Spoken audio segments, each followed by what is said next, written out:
We're now going to read the Jesuit oath to gain an insight into exactly how they went about trying to destroy the work of the Reformation. When I warned that we'd be going into some twisted and disturbing stuff, this is one of the things I had in mind. It's an extremely disturbing document, but it's important to go over it, as it doesn't just give us insight into the Jesuits. By proxy, it gives us deep insight into the mind of our demonic enemy as a whole, and the tactics that Satan may still employ today against us. Remember, he has no new tricks. Incidentally, I'll post a copy of this in the notes section of the Fueled Project Facebook page if you want to read it again. My son, you have been taught to act the dissembler. Amongst the Roman Catholics, to be a Roman Catholic, and to be a spy even among your own brethren, to believe no man, to trust no man. Among the Reformers, to be a Reformer. Among the Huguenots, to be a Huguenot. Among the Calvinists, to be a Calvinist. Among the Protestants, generally to be a Protestant. And obtaining their confidence to seek even to speak from their pulpits, and to denounce with all vehemence in your nature our holy religion and the Pope, and even to descend so low as to become a Jew amongst the Jews, that you might be enabled to gather together all information for the benefit of your order as a faithful soldier of the Pope. You have been taught to insidiously plant the seeds of jealousy and hatred between states that were at peace, and incite them to deeds of blood involving them in war with each other, and to create revolutions and civil wars in communities, provinces and countries that were independent and prosperous, cultivating the arts and the sciences, and enjoying the blessings of peace.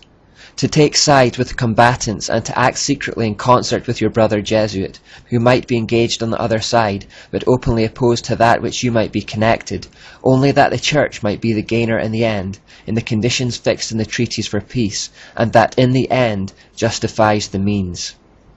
You have been taught your duties as a spy to gather all statistics, facts and information in your power from every source, to ingratiate yourself into the confidence of the family circle of Protestants and heretics of every class and character, as well as that of the merchant, the banker, the lawyer, amongst the schools and universities, in parliament and legislatures, and in the judiciaries and councils of state, and to be all things to all men for the Pope's sake, whose servants we are unto death.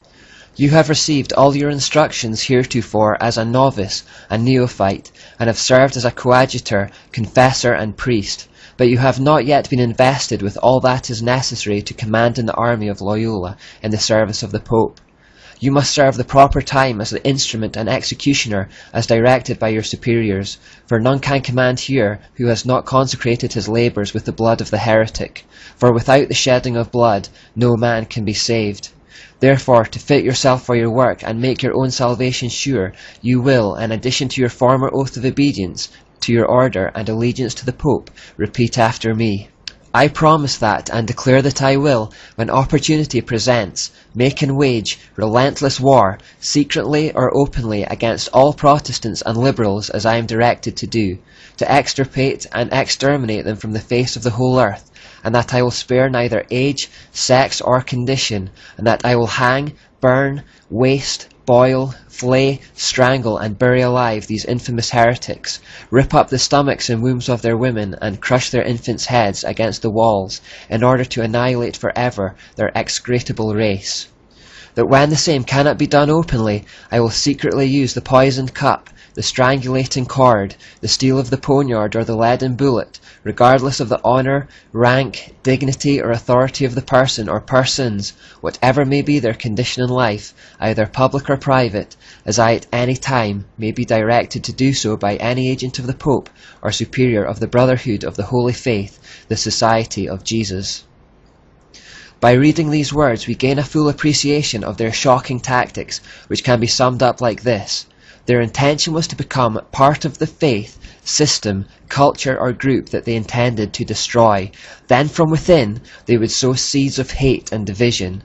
Their method was to present themselves as one thing on the surface, but to be secretly working away with each other for a very different purpose behind the scenes. They would sometimes pretend to be enemies on opposing sides in public, but behind the scenes they were actually cohorts, working together towards the same goal. This type of attack is sometimes referred to as becoming a fifth column, meaning that the most effective way to attack something is not from the north, or the south, or the east, or the west, but from within. Cicero once said, A nation can survive its fools and even the ambitious, but it cannot survive treason from within. An enemy at the gates is less formidable, for he is known and he carries his banners openly. But the traitor moves among those within the gates freely, his sly whispers rustling through all the alleys, heard in the very halls of government itself. For the traitor appears not traitor, he speaks in the accents familiar to his victims, and he wears their face and their garments, and he appeals to the baseness that lies deep in the hearts of all men. He rots the soul of a nation, he works secretly and unknown in the night, to undermine the pillars of a city. He infects the body politic, so that it can no longer resist. A murderer is less to be feared. The fifth column tactic is of course a trademark of Satan. It was the very tactic he used to persuade a third of the angels to fall with him and to become his army of demons.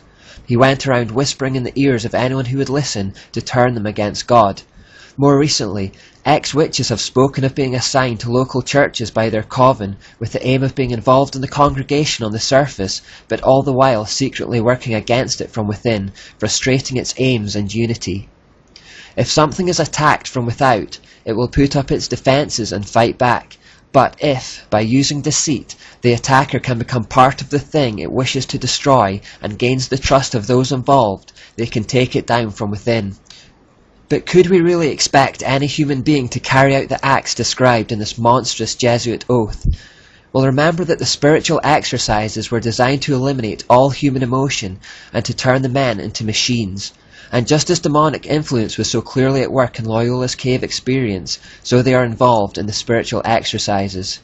H. Boehmer in Les Jesuits writes, "We imbue unto him spiritual forces which he would find very difficult to eliminate later. These forces can come up again to the surface, sometimes after years of not even mentioning them, and become so imperative that the will finds itself unable to oppose any obstacle, and has to follow their irresistible impulse."